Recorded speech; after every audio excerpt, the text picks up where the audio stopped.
Assalamualaikum, bertemu lagi dengan Gamatematika. Di sini kalian akan merasakan bisa matematika karena terbiasa dengan matematika. Nah, jangan lupa buat kalian untuk like, subscribe, dan nyalain loncengnya. Oke, sekarang kita akan membahas tentang limit fungsi aljabar. Nah, limit fungsi aljabar ini jadi nanti akan berlanjut ke turunan, yaitu materi selanjutnya. Nah, sebelumnya kalau kalian mendengar limit, itu kalian bisa, kalau bahasa simpelnya itu adalah pendekatan. Coba kalian perhatiin grafik di layar ini. Jadi misalnya saya itu memiliki X bilangan, yaitu C. Di sini C. Nah, C ini kan didekatin angka-angka dari sebelah kirinya C, yaitu yang ini, dan didekatin juga dari angka-angka yang sebelah kanannya C. Nah, itulah yang dimaksud dengan limit. Nah, jadi kalau kita tuliskan limit X mendekati C, fx itu adalah fungsinya, itu sama dengan L.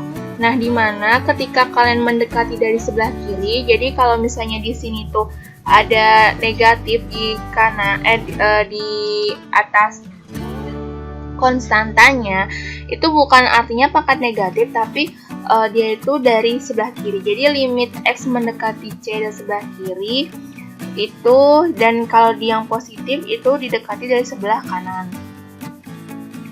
Nah, jadi bukan pangkat ya. Jadi ini untuk mencirikan bahwa dia tuh didekati dari sebelah kiri, dan kalau plus itu dari sebelah kanan.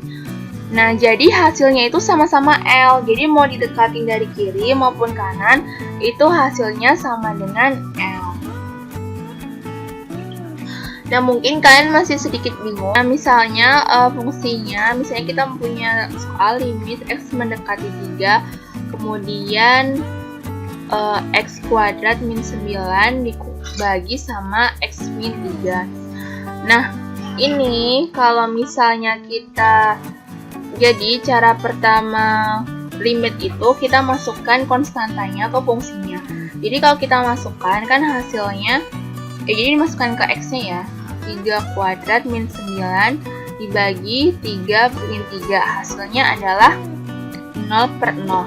Nah, 0/0 itu kan tak tentu. Nah, padahal sebenarnya ini tuh ada hasilnya. Kita bisa pakai pendekatan. Caranya gimana? Yaitu kita pakai kiri dan kanan.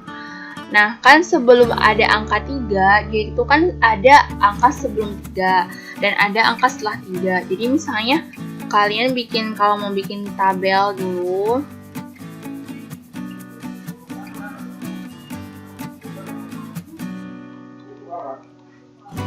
Nah, misalnya di sini aku kasih angka 3. Nah, sebelum angka 3 itu kan ada 2,9, ya kan? Misalnya aku ngambil 2, ya udah paling deket, misalnya kalian mau 2,5 dulu deh, yang gampang. Nah, 2,5 ini kalian masukin ke fungsi sini. Jadi kita masukin 2,5 kuadrat min 9 dibagi 2,5 min 3. Nah, itu kalau kalian cari di kalkulator nanti hasilnya 5,5. Nah, kayak ini 5,5. Terus misalnya kan 2,5 sama 3 itu masih jauh ya. Nah, kalian misalnya mau coba 2,9. Nah, nanti dengan cara yang sama kalian masukin ke fungsi yang sebelah sini, hasilnya adalah 5,99. Misalnya kalian tuh pengen lebih dekat lagi nih, 2,999. Nanti kalau kalian hitung-hitung hasilnya 5,999. Nah, ini tuh didekatin dari sebelah kiri. Ini di sebelah kiri. Nah, sekarang mau nyoba didekatin dari sebelah kanan. Nah, misalnya kalian mau yang agak deket dikit tuh 3,5 ya. 3,5 dengan cara yang sama kalian masukin ke fungsinya, nanti hasilnya 6,5. Terus, kayaknya masih jauh deh. Kalian mau nyobanya 3,01. Nah ini kan deket ya sama 3, ternyata hasilnya tuh 6,01. Misalnya kalian ngerasa kurang deket 3,001, kalian masukin hasilnya 6,001. Nah ternyata dari sebelah kiri itu tuh hasilnya itu kan 5,999 kan, yang paling deket itu. Nanti kalau kalian cari lagi bisa 5,99999. Nah terus yang sebelah kanan itu 6,00001. Misalnya kalian cari lagi yang lebih dekat bisa 3,0001, hasilnya juga akan semakin dekat. Nah ternyata dari sebelah kiri itu semakin mendekati gimana sih teman-teman? Dan sebelah kanan semakin mendekati, ya semakin mendekati 6. Nah jadi limit X mendekati 3 itu tuh dari X kuadrat min 9 per X min 3 itu bukan hasilnya tertentu, tapi hasilnya adalah. Nah mudah kan? Nah tapi kalau misalnya ngerjainnya kayak gini, ini kan masih lumayan ya, X kuadrat min 9 dibagi X min 3. Nah kalau misalnya nanti fungsinya itu pangkat 5, masa kalian nanti masukin satu-satu ke fungsinya, terus kalian pangkatin kayak gitu, terus itu aja kalian ngeceknya pakai angka yang paling deket itu kan 0,999 sama 0,001 kayak gitu kan. Nah itu ribet banget. Nah tapi di limit itu kita bisa ngerjain menggunakan 3 cara atau 3 metode, yaitu ada namanya substitusi, faktorisasi, dan rasional. Nah, kita akan membahas ketiganya di video ini. Tapi sebelumnya aku mau ngasih tahu kalian beberapa sifat dari limit, yaitu ini ada 2, 4, 6, 7, 8, 10. Jadi limit X mendekati A ini kayak itu konstanta, misalnya 8 gitu. Nah, jadi contohnya limit X mendekati 3, 8. Nah, itu hasilnya adalah 8. Nah, dan seterusnya kalian bisa baca sendiri ya, kayak ini. Ini untuk ngebantu kalian aja kalau misalnya menemukan bentuk-bentuk yang seperti ini, jadi bisa diubah seperti ini, kayak gitu. Oke, nah sekarang kita akan bahas satu persatu dari metode dalam menentukan limit fungsi aljabar. Yang pertama itu substitusi. Nah, jadi langkah pertama dan utama yang harus kalian lakukan adalah mensubstitusi. Maksudnya apa? Yaitu mensubstitusi konstanta yang didekati dengan X. Nah, jadi misalnya aku punya limit X mendekati 5, X min 9. Nah, aku misalnya punya fungsi kayak gini, punya limit fungsi kayak gini, terus mau mencari nilainya. Langkah pertama kalian adalah langsung memasukkan nilai X-nya di fungsinya. Jadi kita masukin aja angka 5-nya ke X-nya, berarti 5 dikurangi 9 hasilnya negatif 4. Nah, selagi hasilnya itu bukan 0/0, itu tuh nggak masalah. Jadi kapan sih kita itu nggak boleh pakai substitusi, faktorisasi atau rasionalitas? Itu yang penting ketika kalian mensubstitusi itu, kalian itu nggak menemukan 0/0. Jadi kalau misalnya pas disubstitusi itu nggak ketemu 0/0, ya udah hasilnya itu adalah ini. Tapi beda kalau misalnya nanti hasilnya 0/0. Nah, kalian bisa pakai cara lainnya, yaitu faktorisasi kalau nggak dirasionalkan. Ini mungkin satu lagi contoh biar gampang. Limit X mendekati 3 ya, X kuadrat plus 9 per X plus 3. Nah, langkah pertama kita substitusiin. Berarti kan 3 kuadrat tambah 9 dibagi 3 plus 3. 9 plus 9 dibagi 6.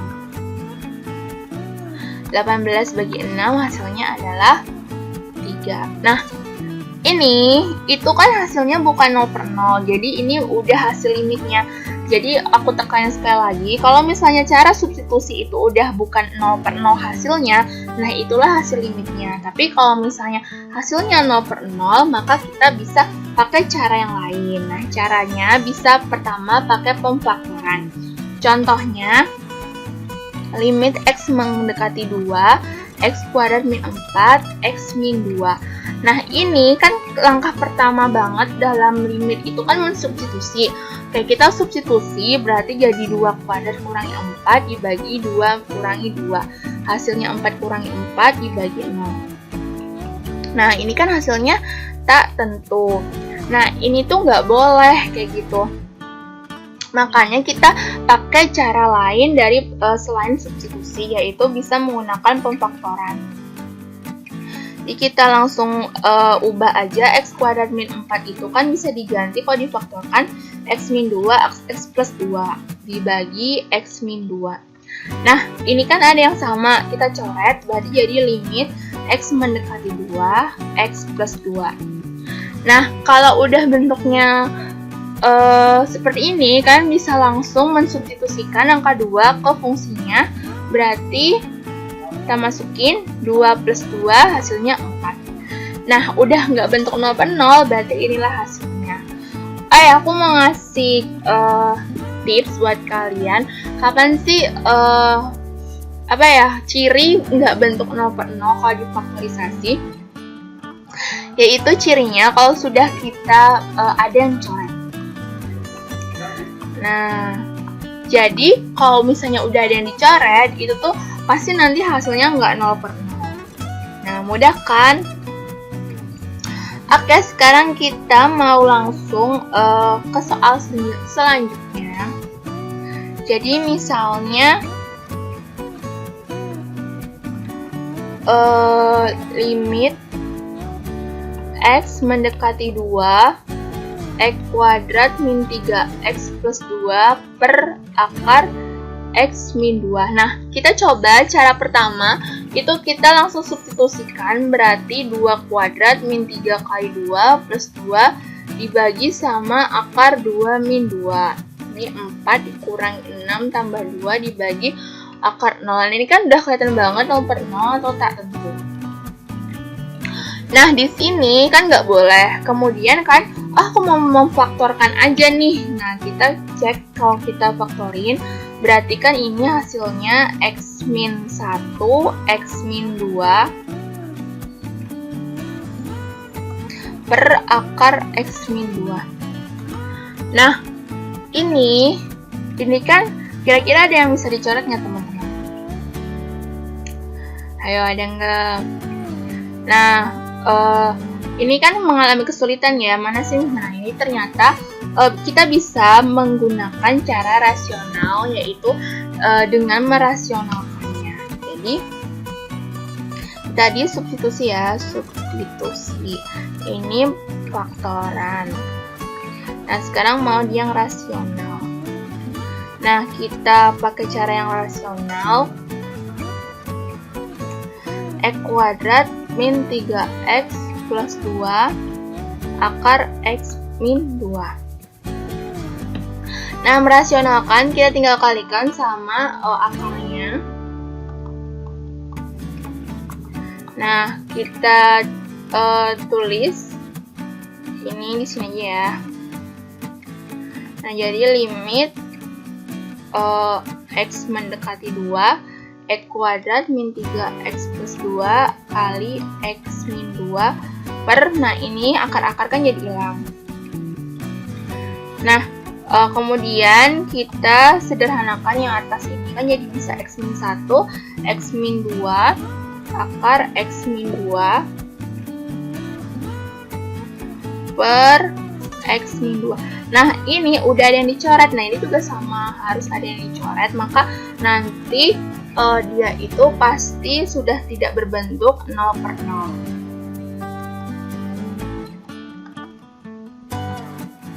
Kita masukin, berarti 2 dikurangi 1 dengan 2 kurangi 2. Hasilnya 1 kali 0 hasilnya 0. Nah, 0 tuh nggak masalah ya, yang penting bukan 0 per 0 kayak gitu. Nah, aku bakal ngasih beberapa tips dalam menentukan yang hasil aljabar, yaitu yang pertama itu jangan menghilangkan tulisan limit sebelum X disubstitusikan. Nah, maksudnya gimana? Kalian coba lihat di sini. Nah, ini pekerjaan aku dari tadi. Dia itu sebelum disubstitusi, ini kan masih ada nih limit. Ini kan masih ada tulisan limit maksudnya kan. Tapi ketika sudah disubstitusi, dia itu nggak ada tulisan limitnya kayak gitu. Jadi jangan sampai kalian tuh udah nggak nulis limit dari setelah soal, misalnya yang sebelah sini udah nggak dikasih limit, sebelah sini. Nah, itu salah banget. Jadi kalian itu harus menulis limit sampai dia itu mau disubstitusikan. Nah, yang kedua itu jangan berbentuk hasilnya 0/0. Nah, ini nggak boleh. Jadi kalian harus membuat dia tidak 0/0, bisa dengan cara difaktorkan atau dirasionalkan. Nah, itu dia tips dari aku dalam menentukan limit fungsi aljabar. Nah, sekarang kita akan membahas tentang kontinuitas. Jadi di kontinuitas itu ada 3 syarat, yaitu syaratnya pertama, FA harus ada.